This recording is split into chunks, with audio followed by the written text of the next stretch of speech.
ओम श्री गणेशाय नमः। अथ श्री लक्ष्मीनारायण स्तोत्रम्। चक्रं विद्यावरघटगदादर्पणं पद्मयुग्मं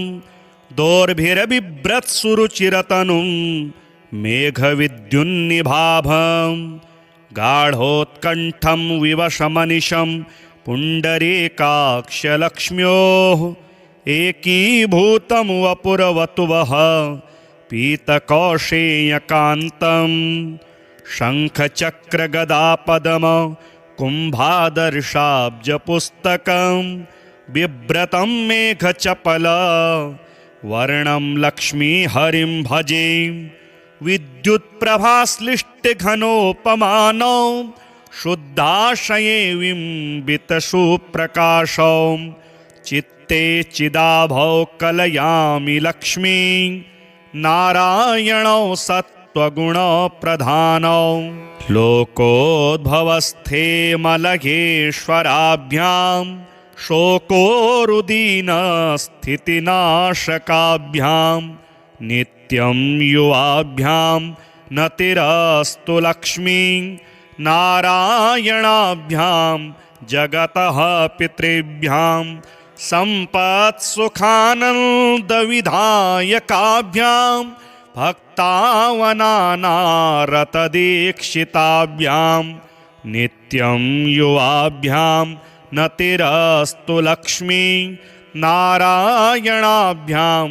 जगतः पितृभ्यां दृष्टोपकारे गुरुतां च पञ्च विंशावतारान् सरसं ददद्भ्यां नित्यं युवाभ्यां नतिरस्तु लक्ष्मी नारायणाभ्यां जगतः पितृभ्यां क्षीराम्बुराशादिविराड्भवाभ्यां नारं सदा पालयितुं पराभ्यां नित्यं युवाभ्यां नतिरस्तु लक्ष्मी नारायणाभ्यां जगतः पितृभ्यां दारिद्र्यदुःखस्थितिदारकाभ्यां दययैव दूरीकृतदुर्गतिभ्यां नित्यं युवाभ्यां नतिरस्तु लक्ष्मी नारायणाभ्यां जगतः पितृभ्यां भक्तव्रजाघोघविदारकाभ्यां स्वीयाशयोद्भूतरजस्तमोभ्यां नित्यं युवाभ्यां नतिरस्तु लक्ष्मी नारायणाभ्यां जगतः पितृभ्यां रक्तोत्पलाभाभवपुरधराभ्यां पद्मारिशङ्खाब्जगदाधराभ्यां नित्यं युवाभ्यां नतिरस्तु लक्ष्मी नारायणाभ्यां जगतः पितृभ्यां अङ्घ्रिद्वयाभ्यर्चककल्पकाभ्यां मोक्षप्रदप्राक्तनदम्पतीभ्यां नित्यं युवाभ्यां नतिरस्तु लक्ष्मी नारायणाभ्यां जगतः पितृभ्यां इदं तु यः पठेत् स्तोत्रं लक्ष्मीनारायणाष्टकम् एहि कामुस्मिकसुखं भुक्त्वा स लभते मृतं। चक्रं विद्यावरघटगदादर्पणं पद्मयुग्मं दोर्भिरबिभ्रत्सुरुचिरतनुं मेघविद्युन्निभाभं गाढोत्कण्ठं विवशमनिशं पुण्डरीकाक्षलक्ष्म्योः एकीभूतं वपुरवतुवः पीतकौशेयकान्तं शङ्खचक्रगदापद्म कुम्भादर्शाब्जपुस्तकं बिभ्रतं मेघचपल वर्णं लक्ष्मीहरिं भजे। विद्युत्प्रभाश्लिष्टघनोपमानौ शुद्धाशये बिम्बितशुप्रकाशौ चित्ते चिदाभौ कलयामि लक्ष्मी नारायणौ सत् सत्त्वगुणप्रधानौ लोकोद्भवस्थे मलयेश्वराभ्यां शोकोरुदीनस्थितिनाशकाभ्यां नित्यं युवाभ्यां नतिरस्तु लक्ष्मी नारायणाभ्यां जगतः पितृभ्यां सम्पत्सुखानन्दविधायकाभ्यां भक्तावनानारतदीक्षिताभ्यां नित्यं युवाभ्यां नतिरस्तु लक्ष्मी नारायणाभ्यां जगतः पितृभ्यां दृष्टोपकारे गुरुतां च पञ्च विंशावतारान् सरसं ददद्भ्यां नित्यं युवाभ्यां नतिरस्तु लक्ष्मी नारायणाभ्यां जगतः पितृभ्यां क्षीराम्बुराशादिविराड्भवाभ्यां नारं सदा पालयितुं पराभ्यां नित्यं युवाभ्यां नतिरस्तु लक्ष्मी नारायणाभ्यां जगतः पितृभ्यां दारिद्र्यदुःखस्थितिदारकाभ्यां दययैव दूरीकृतदुर्गतिभ्यां नित्यं युवाभ्यां नतिरस्तु लक्ष्मी नारायणाभ्यां जगतः पितृभ्यां भक्तव्रजाघोघविदारकाभ्यां स्वीयाशयोद्भूतरजस्तमोभ्यां नित्यं युवाभ्यां नतिरस्तु लक्ष्मी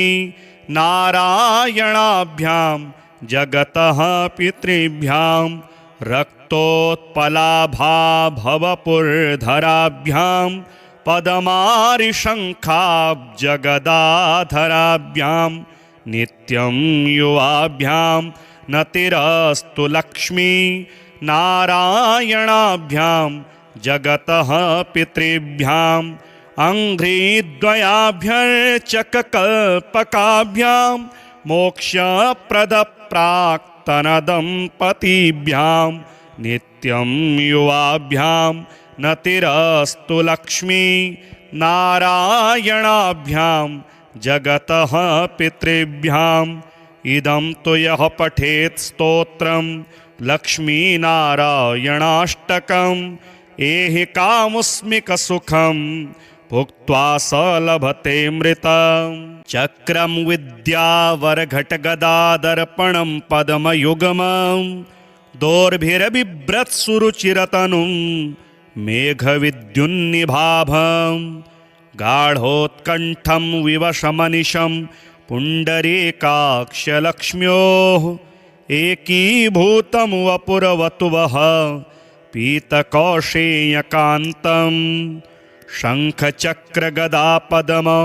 कुम्भादर्शाब्जपुस्तकं बिभ्रतं मेघचपल वर्णं लक्ष्मीहरिं भजे विद्युत्प्रभाश्लिष्टघनोपमानौ शुद्धाशये बिम्बितशुप्रकाशौ चित्ते चिदाभौ कलयामि लक्ष्मी नारायणौ सत्त्वगुणप्रधानौ लोकोद्भवस्थे मलयेश्वराभ्यां शोकोरुदीनस्थितिनाशकाभ्यां नित्यं युवाभ्यां नतिरस्तु लक्ष्मी नारायणाभ्यां जगतः पितृभ्यां सम्पत्सुखानन्दविधायकाभ्यां भक्तावनानारतदीक्षिताभ्यां नित्यं युवाभ्यां नतिरस्तु लक्ष्मी नारायणाभ्यां जगतः पितृभ्यां दृष्टोपकारे गुरुतां च पञ्च विंशावतारान् सरसं ददद्भ्यां नित्यं युवाभ्यां नतिरस्तु लक्ष्मी नारायणाभ्यां जगतः पितृभ्यां क्षीराम्बुराश्यादिविराड्भवाभ्यां नारं सदा पालयितुं पराभ्यां नित्यं युवाभ्यां नतिरस्तु लक्ष्मी नारायणाभ्यां जगतः पितृभ्यां दारिद्र्यदुःखस्थितिदारकाभ्यां दययैव दूरीकृतदुर्गतिभ्यां नित्यं युवाभ्यां नतिरस्तु लक्ष्मी नारायणाभ्यां जगतः पितृभ्यां भक्तव्रजाघोघविदारकाभ्यां स्वीयाशयोद्भूतरजस्तमोभ्यां नित्यं युवाभ्यां नतिरस्तु लक्ष्मी नारायणाभ्यां जगतः पितृभ्यां रक्तोत्पलाभाभवपुरधराभ्यां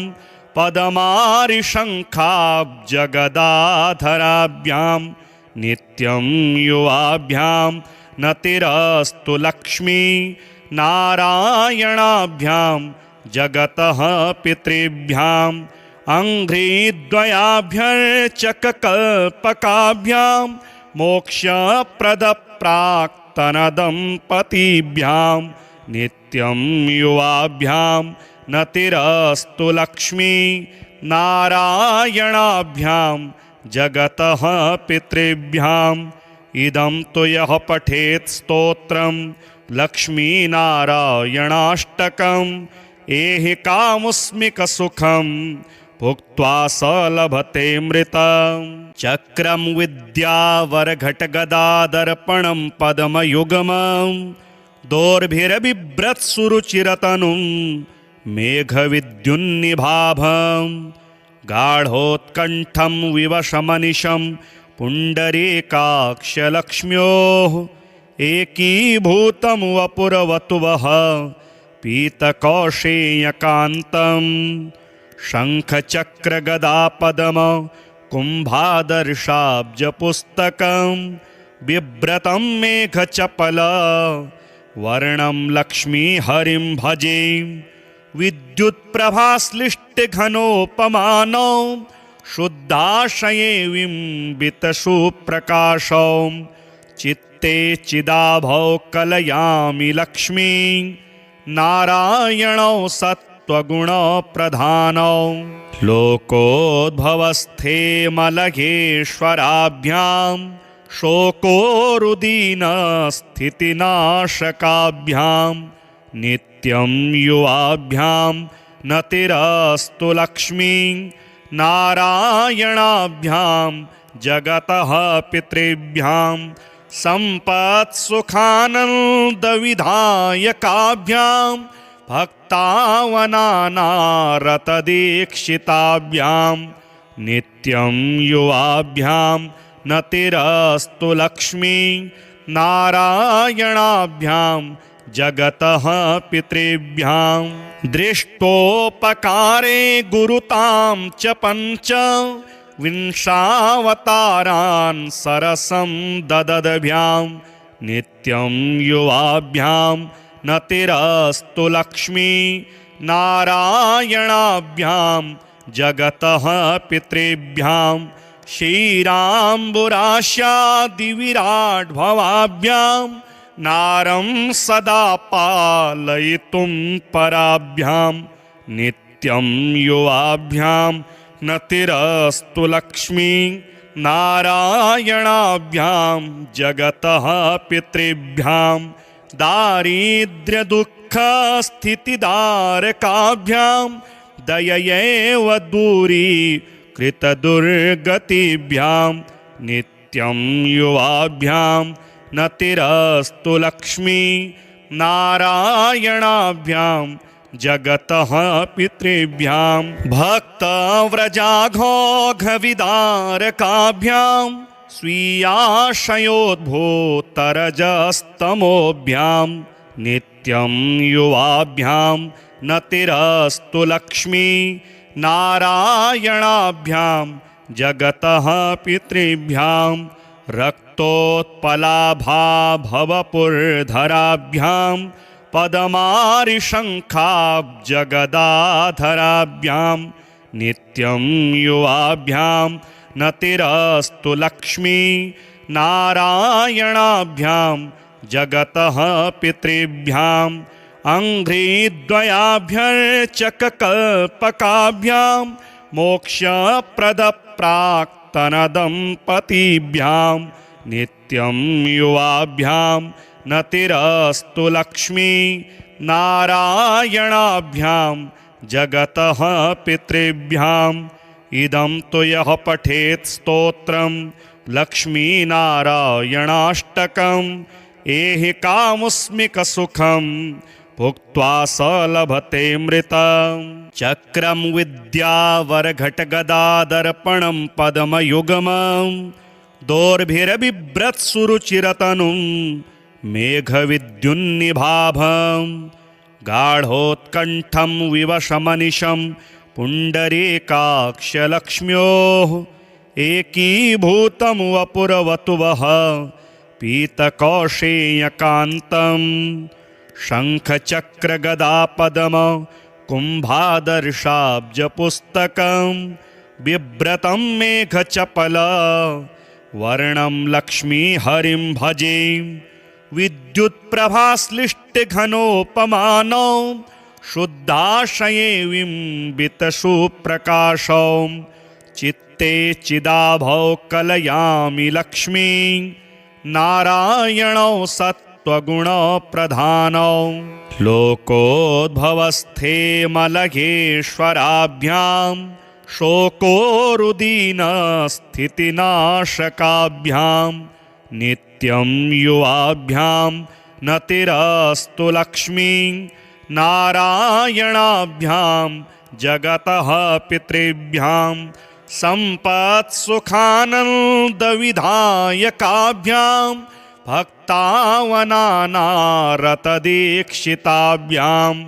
नित्यं युवाभ्यां नतिरस्तु लक्ष्मी नारायणाभ्यां जगतः पितृभ्यां दृष्टोपकारे गुरुतां च पञ्च विंशावतारान् सरसं ददद्भ्यां नित्यं युवाभ्यां नतिरस्तु लक्ष्मी नारायणाभ्यां जगतः पितृभ्यां क्षीराम्बुराशादिविराड्भवाभ्यां नारं सदा पालयितुं पराभ्यां नित्यं युवाभ्यां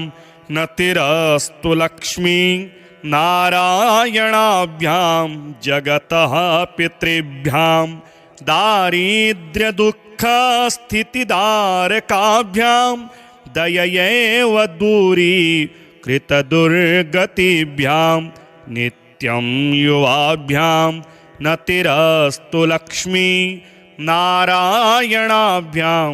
जगतः पितृभ्यां भक्तव्रजाघोघविदारकाभ्यां स्वीयाशयोद्भूतरजस्तमोभ्यां नित्यं युवाभ्यां नतिरस्तु लक्ष्मी नारायणाभ्यां जगतः पितृभ्यां रक्तोत्पलाभाभवपुर्धराभ्यां पद्मारिशङ्खाब्जगदाधराभ्यां नित्यं युवाभ्यां नतिरस्तु लक्ष्मी नारायणाभ्यां जगतः पितृभ्याम् अङ्घ्रिद्वयाभ्यर्चककल्पकाभ्यां मोक्षप्रदप्राक्तनदम्पतीभ्यां नित्यं युवाभ्यां नतिरस्तु लक्ष्मी नारायणाभ्यां जगतः पितृभ्याम् इदं तु यः पठेत् स्तोत्रं लक्ष्मीनारायणाष्टकम् एहि कामुस्मिकसुखं भुक्त्वा स लभते मृतं चक्रं विद्यावरघटगदादर्पणं पद्मयुग्मं दोर्भिरबिभ्रत्सुरुचिरतनुं मेघविद्युन्निभाभं गाढोत्कण्ठं विवशमनिशं पुण्डरीकाक्षलक्ष्म्योः एकीभूतं वपुरवतुवः पीतकौशेयकान्तं शङ्खचक्रगदापदम कुम्भादर्शाब्जपुस्तकं बिभ्रतं मेघचपल वर्णं लक्ष्मीहरिं भजे विद्युत्प्रभाश्लिष्टघनोपमानौ शुद्धाशये बिम्बितशुप्रकाशौ चित्ते चिदाभौ कलयामि लक्ष्मी नारायणौ सत्त्वगुणप्रधानौ लोकोद्भवस्थे मलयेश्वराभ्यां शोकोरुदीनस्थितिनाशकाभ्यां नित्यं युवाभ्यां नतिरस्तु लक्ष्मी नारायणाभ्यां जगतः पितृभ्यां सम्पत्सुखानन्दविधायकाभ्यां भक्तावनानारतदीक्षिताभ्यां नित्यं युवाभ्यां नतिरस्तु लक्ष्मी नारायणाभ्यां जगतः पितृभ्यां दृष्टोपकारे गुरुतां च पञ्च विंशावतारान् सरसं ददद्भ्यां नित्यं युवाभ्यां नतिरस्तु लक्ष्मी नारायणाभ्यां जगतः पितृभ्यां क्षीराम्बुराशादिविराड्भवाभ्यां नारं सदा पालयितुं पराभ्यां नित्यं युवाभ्यां नतिरस्तु लक्ष्मी नारायणाभ्यां जगतः पितृभ्यां दारिद्र्यदुःखस्थितिदारकाभ्यां दययैव दूरीकृतदुर्गतिभ्यां नित्यं युवाभ्यां नतिरस्तु लक्ष्मी नारायणाभ्यां जगतः पितृभ्यां भक्तव्रजाघोघविदारकाभ्यां स्वीयाशयोद्भूतरजस्तमोभ्यां नित्यं युवाभ्यां नतिरस्तु लक्ष्मी नारायणाभ्यां जगतः पितृभ्यां रक्तोत्पलाभाभवपुर्धराभ्यां पदमारिशङ्खाब्जगदाधराभ्यां नित्यं युवाभ्यां नतिरस्तु लक्ष्मी नारायणाभ्यां जगतः पितृभ्यां अङ्घ्रिद्वयाभ्यर्चककल्पकाभ्यां मोक्षप्रदप्राक्तनदम्पतीभ्यां नित्यं युवाभ्यां नतिरस्तु लक्ष्मी नारायणाभ्यां जगतः पितृभ्याम् इदं तु यः पठेत् स्तोत्रं लक्ष्मीनारायणाष्टकम् एहि कामुस्मिकसुखं भुक्त्वा स लभतेऽमृतम् चक्रं विद्यावरघटगदादर्पणं पद्मयुगमं दोर्भिरबिभ्रत्सुरुचिरतनुं मेघविद्युन्निभाभं गाढोत्कण्ठं विवशमनिशं पुण्डरीकाक्षलक्ष्म्योः एकीभूतं वपुरवतुवः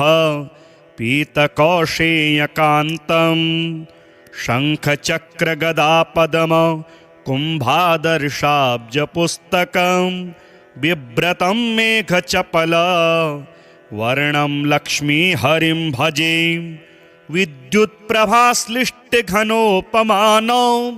शुद्धाशये बिम्बितशुप्रकाशौ चित्ते चिदाभौ कलयामि लक्ष्मी नारायणौ सत्त्वगुणप्रधानौ लोकोद्भवस्थे मलयेश्वराभ्यां शोकोरुदीनस्थितिनाशकाभ्यां नित्यं युवाभ्यां नतिरस्तु लक्ष्मी नारायणाभ्यां जगतः पितृभ्यां सम्पत्सुखानन्दविधायकाभ्यां भक्तावनानारतदीक्षिताभ्यां नित्यं युवाभ्यां नतिरस्तु लक्ष्मी नारायणाभ्यां जगतः पितृभ्यां दृष्टोपकारे गुरुतां च पञ्च विंशावतारान् सरसं ददद्भ्यां नित्यं युवाभ्यां नतिरस्तु लक्ष्मी नारायणाभ्यां जगतः पितृभ्यां क्षीराम्बुराशादिविराड्भवाभ्यां नारं सदा पालयितुं पराभ्यां नित्यं युवाभ्यां नतिरस्तु लक्ष्मी नारायणाभ्यां जगतः पितृभ्यां दारिद्र्यदुःखस्थितिदारकाभ्यां दययैव दूरीकृतदुर्गतिभ्यां नित्यं युवाभ्यां नतिरस्तु लक्ष्मी नारायणाभ्यां जगतः पितृभ्यां भक्तव्रजाघोघविदारकाभ्यां स्वीयाशयोद्भूतरजस्तमोभ्यां नित्यं युवाभ्यां नतिरस्तु लक्ष्मी नारायणाभ्यां जगतः पितृभ्यां रक्तोत्पलाभाभवपुरधराभ्यां पदमारिशङ्खाब्जगदाधराभ्यां नित्यं युवाभ्यां नतिरस्तु लक्ष्मी नारायणाभ्यां जगतः पितृभ्यां अङ्घ्रिद्वयाभ्यर्चककल्पकाभ्यां मोक्षप्रदप्राक्तनदम्पतीभ्यां नित्यं युवाभ्यां नतिरस्तु लक्ष्मी नारायणाभ्यां जगतः पितृभ्याम् इदं तु यः पठेत् स्तोत्रं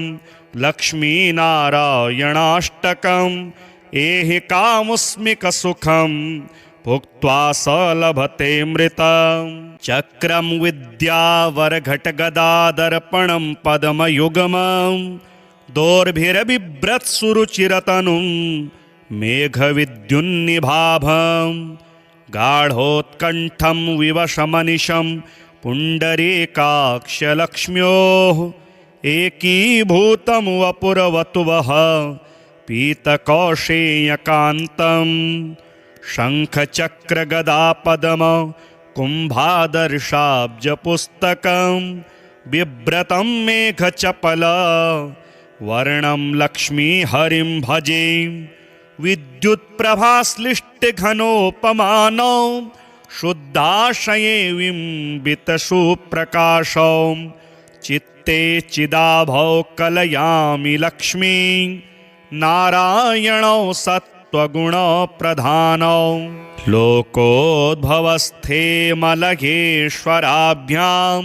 शोकोरुदीनस्थितिनाशकाभ्यां नित्यं युवाभ्यां नतिरस्तु लक्ष्मी नारायणाभ्यां जगतः पितृभ्यां सम्पत्सुखानन्दविधायकाभ्यां भक्तावनानारतदीक्षिताभ्यां नित्यं युवाभ्यां नतिरस्तु लक्ष्मी नारायणाभ्यां जगतः पितृभ्यां दृष्टोपकारे गुरुतां च पञ्च विंशावतारान् सरसं ददद्भ्यां नित्यं युवाभ्यां नतिरस्तु लक्ष्मी नारायणाभ्यां जगतः पितृभ्यां क्षीराम्बुराशादिविराड्भवाभ्यां नारं सदा पालयितुं पराभ्यां नित्यं युवाभ्यां नतिरस्तु लक्ष्मी नारायणाभ्यां जगतः पितृभ्यां दारिद्र्यदुःखस्थितिदारकाभ्यां दययैव दूरीकृतदुर्गतिभ्यां नित्यं युवाभ्यां नतिरस्तु लक्ष्मी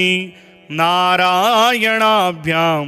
जगतः पितृभ्यां भक्तव्रजाघोघविदारकाभ्यां स्वीयाशयोद्भूतरजस्तमोभ्यां नित्यं युवाभ्यां नतिरस्तु लक्ष्मी नारायणाभ्यां जगतः पितृभ्यां रक्तोत्पलाभाभवपुर्धराभ्यां पदमारिशङ्खाब्जगदाधराभ्यां नित्यं युवाभ्यां नतिरस्तु लक्ष्मी नारायणाभ्यां जगतः पितृभ्यां अङ्घ्रिद्वयाभ्यर्चककल्पकाभ्यां मोक्षप्रदप्राक्तनदम्पतीभ्यां नित्यं युवाभ्यां नतिरस्तु लक्ष्मी नारायणाभ्यां जगतः पितृभ्यां इदं तु यः पठेत् स्तोत्रं लक्ष्मीनारायणाष्टकम् एहि कामुस्मिकसुखं भुक्त्वा स लभते मृतं चक्रं विद्यावरघटगदादर्पणं पद्मयुगमं दोर्भिरबिभ्रत्सुरुचिरतनुं मेघविद्युन्निभाभं गाढोत्कण्ठं विवशमनिशं पुण्डरीकाक्षलक्ष्म्योः एकीभूतं वपुरवतुवः पीतकौशेयकान्तं शङ्खचक्रगदापद्म कुम्भादर्शाब्जपुस्तकं बिभ्रतं मेघचपल वर्णं लक्ष्मीहरिं भजे विद्युत्प्रभाश्लिष्टघनोपमानौ शुद्धाशये बिम्बितसुप्रकाशौ चित्ते चिदाभौ कलयामि लक्ष्मी नारायणौ सत्त्वगुणप्रधानौ लोकोद्भवस्थे मलयेश्वराभ्यां शोकोरुदीनस्थितिनाशकाभ्यां नित्यं युवाभ्यां नतिरस्तु लक्ष्मी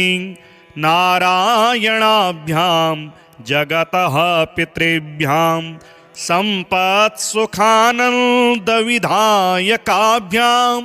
भक्तावनानारतदीक्षिताभ्यां नित्यं युवाभ्यां नतिरस्तु लक्ष्मी नारायणाभ्यां जगतः पितृभ्यां दृष्टोपकारे गुरुतां च पञ्च विंशावतारान् सरसं ददद्भ्यां नित्यं युवाभ्यां नतिरस्तु लक्ष्मी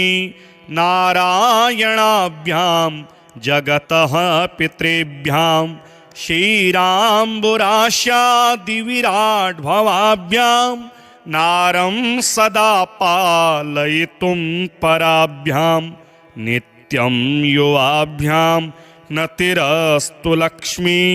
नारायणाभ्यां जगतः पितृभ्यां दारिद्र्यदुःखस्थितिदारकाभ्यां दययैव दूरीकृतदुर्गतिभ्यां नित्यं युवाभ्यां नतिरस्तु लक्ष्मी नारायणाभ्यां जगतः पितृभ्यां भक्तव्रजाघोघविदारकाभ्यां स्वीयाशयोद्भूतरजस्तमोभ्यां नित्यं युवाभ्यां नतिरस्तु लक्ष्मी नारायणाभ्यां जगतः पितृभ्यां रक्तोत्पलाभाभवपुर्धराभ्यां पदमारिशङ्खाब्जगदाधराभ्यां नित्यं युवाभ्यां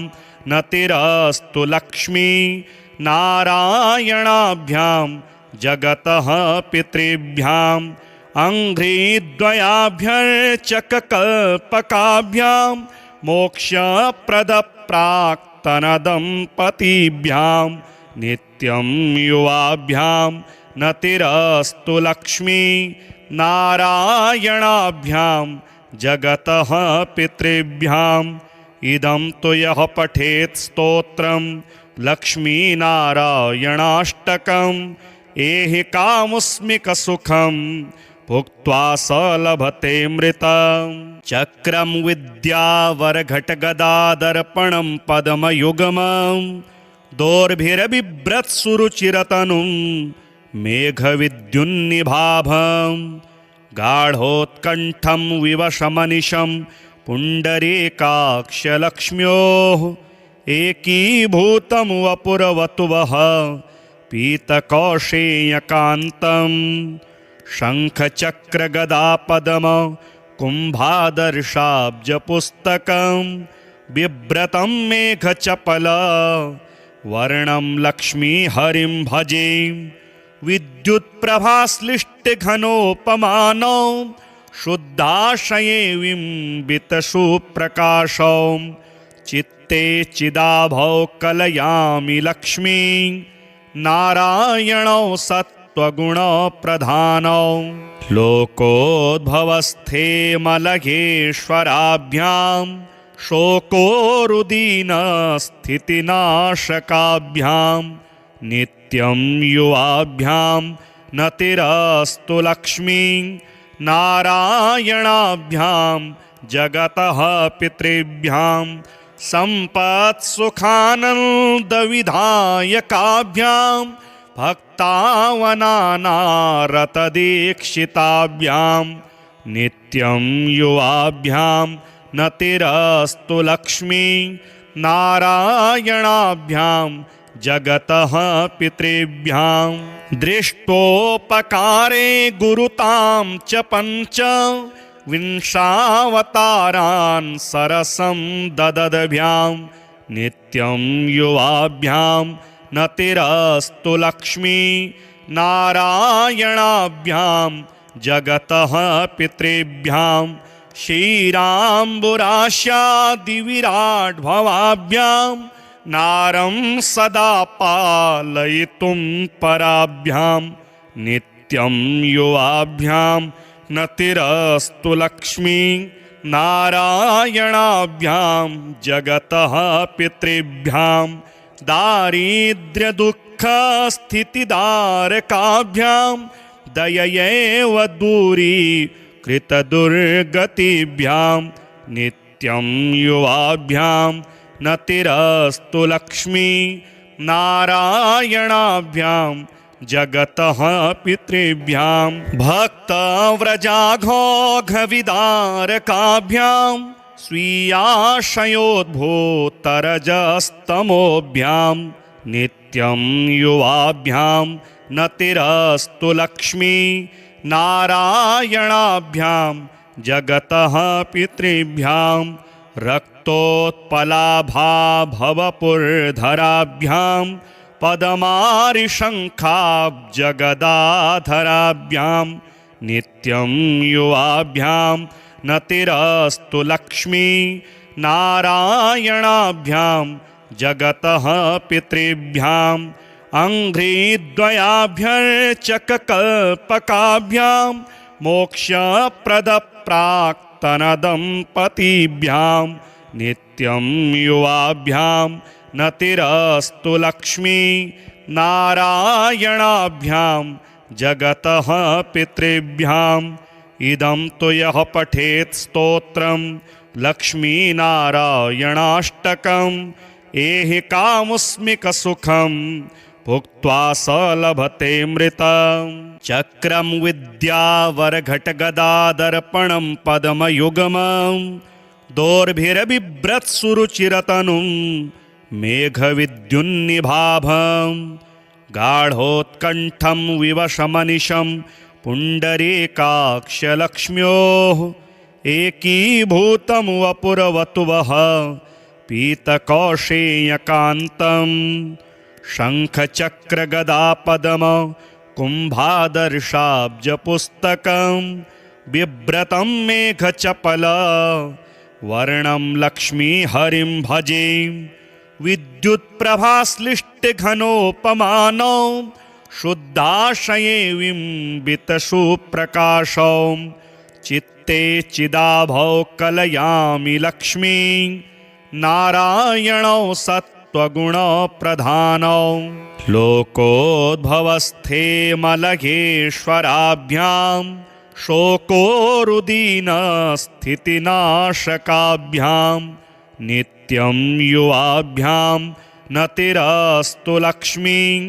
नारायणाभ्यां जगतः पितृभ्यां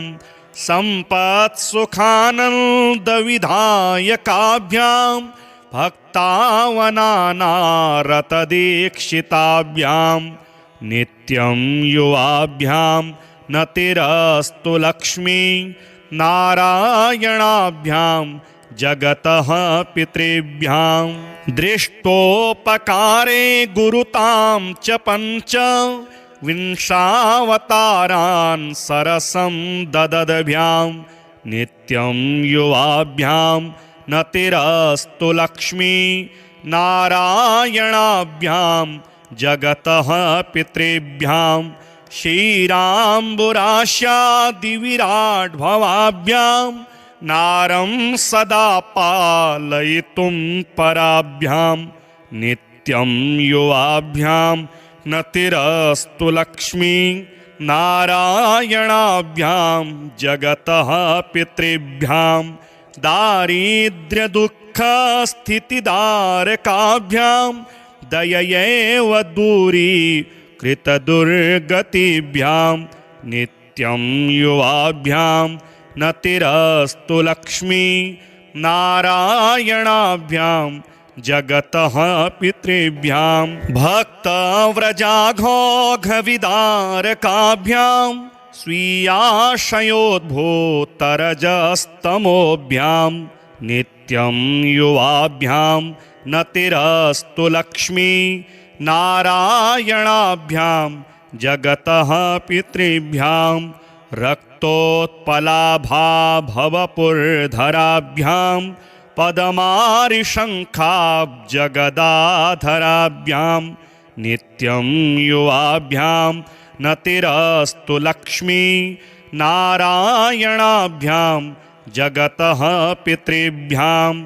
अङ्घ्रिद्वयाभ्यर्चककल्पकाभ्यां मोक्षप्रदप्राक्तनदम्पतीभ्यां नित्यं युवाभ्यां नतिरस्तु लक्ष्मी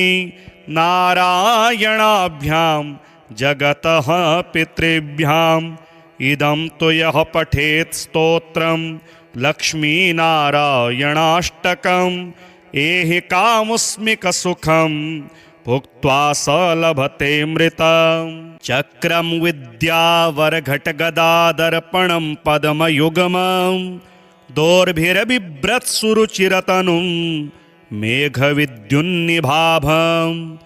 गाढोत्कण्ठं विवशमनिशं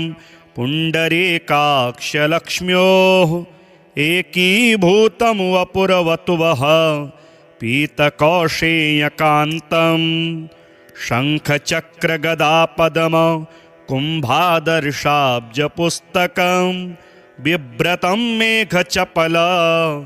वर्णं लक्ष्मीहरिं भजे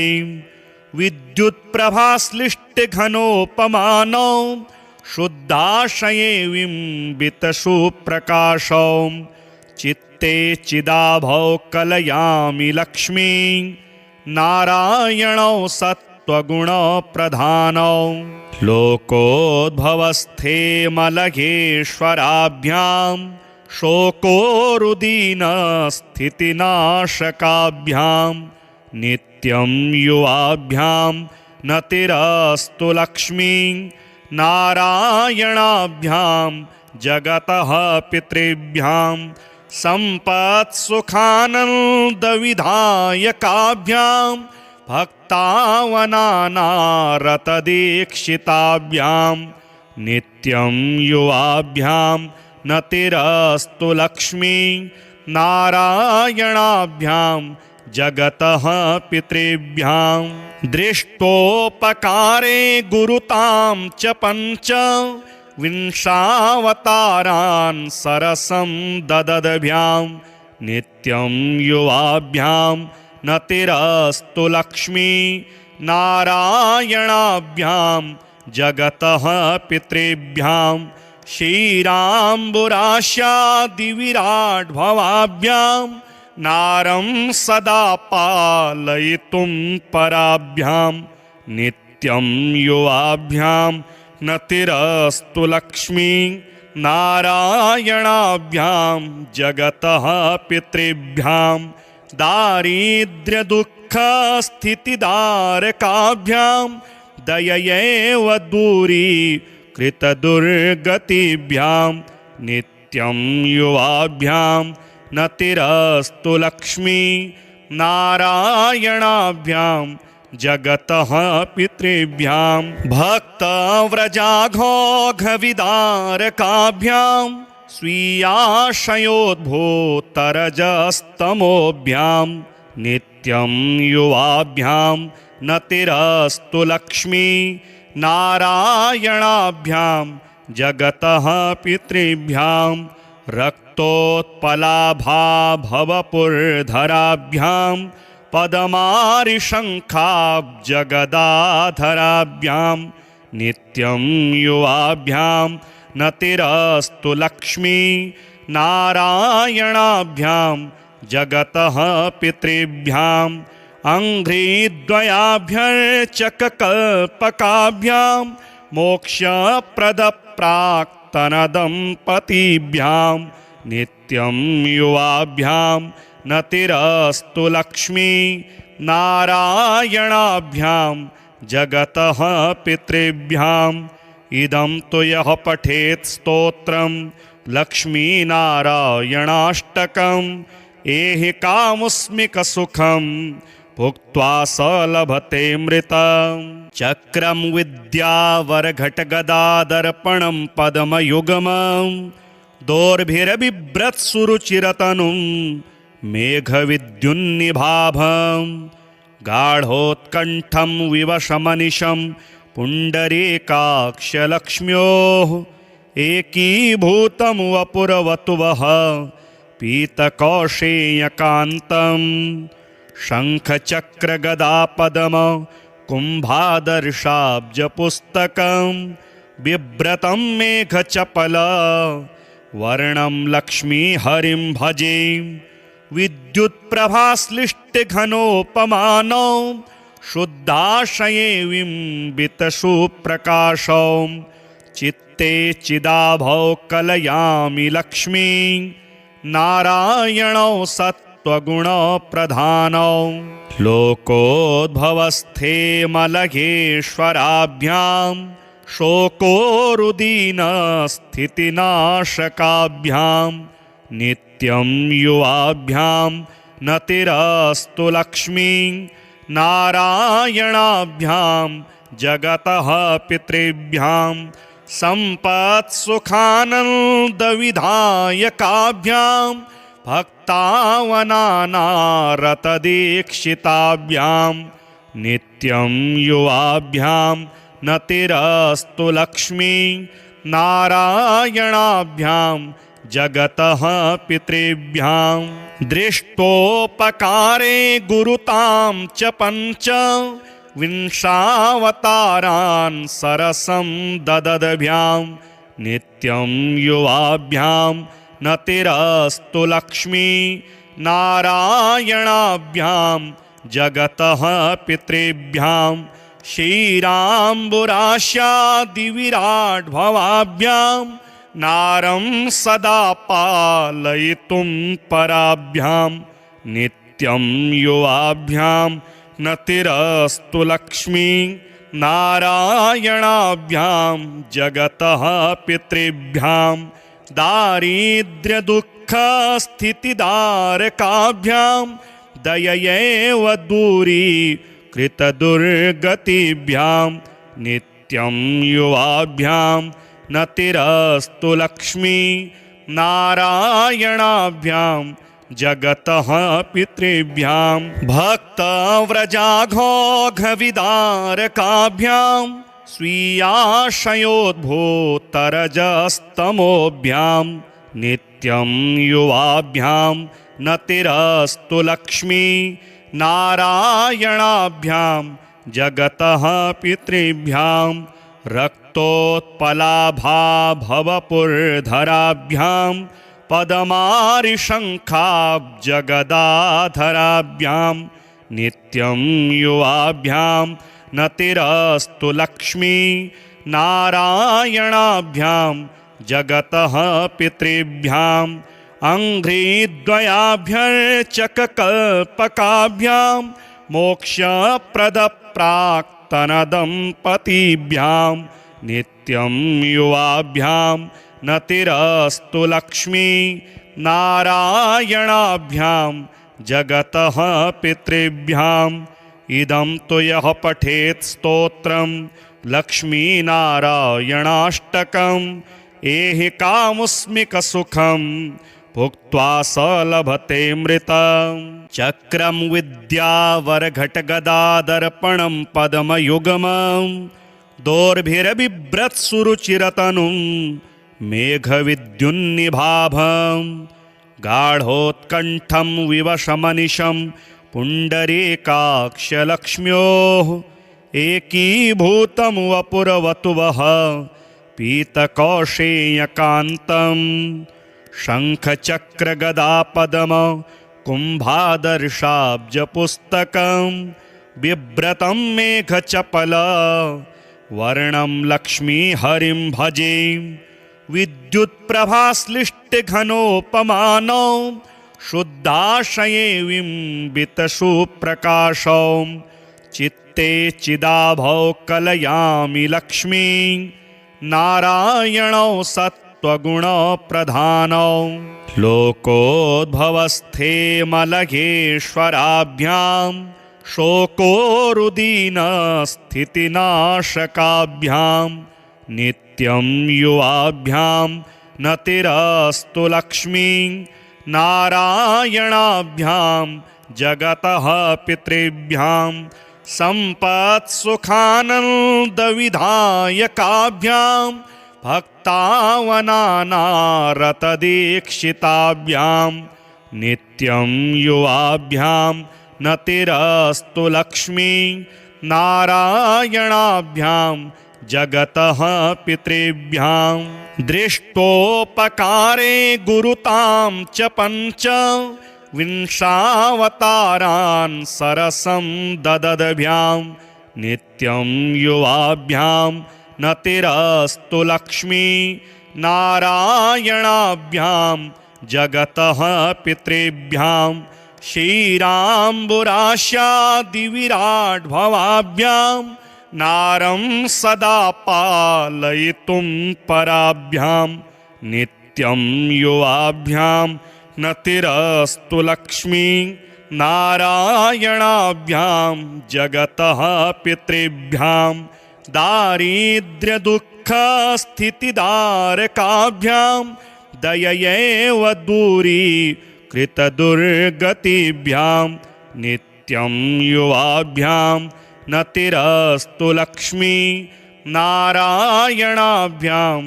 जगतः पितृभ्यां भक्तव्रजाघोघविदारकाभ्यां स्वीयाशयोद्भूतरजस्तमोभ्यां नित्यं युवाभ्यां नतिरस्तु लक्ष्मी नारायणाभ्यां जगतः पितृभ्यां रक्तोत्पलाभाभवपुर्धराभ्यां पदमारिशङ्खाब्जगदाधराभ्यां नित्यं युवाभ्यां नतिरस्तु लक्ष्मी नारायणाभ्यां जगतः पितृभ्यां अङ्घ्रिद्वयाभ्यर्चककल्पकाभ्यां मोक्षप्रदप्राक्तनदम्पतीभ्यां नित्यं युवाभ्यां नतिरस्तु लक्ष्मी नारायणाभ्यां जगतः पितृभ्यां